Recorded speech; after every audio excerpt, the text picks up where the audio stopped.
Kilig na kilig ngayon ang Kim Pao fans sa inilabas na latest video ni Paolo Abilino at Kim Chiu, kung saan ay nasa compound ang dalawa ng TV5 network.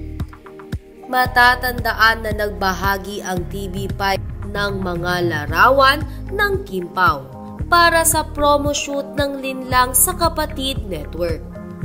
At ngayong araw nga ay kumalat na ang behind the scene ng nasabing promo shoot. Narito at panoorin natin ang intense na aktingan ni Paolo Abilino at Kim Chiu sa labas ng TV5 compound.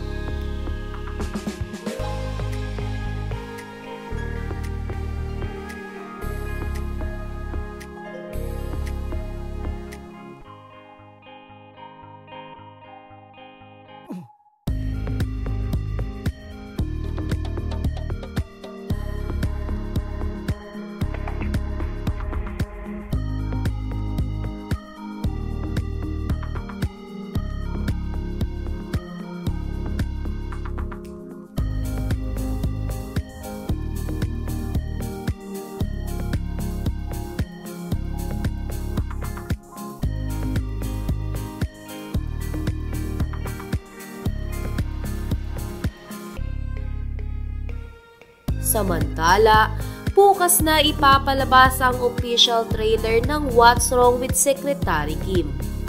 Excited naman na ang Kim Pao fans na mapanood ang naturang trailer.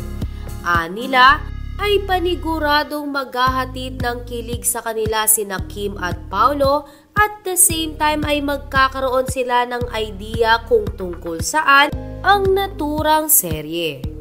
Hindi naman kasi lahat ng Kim Pao fans ay pinanood ang original na What's Wrong with Secretary Kim.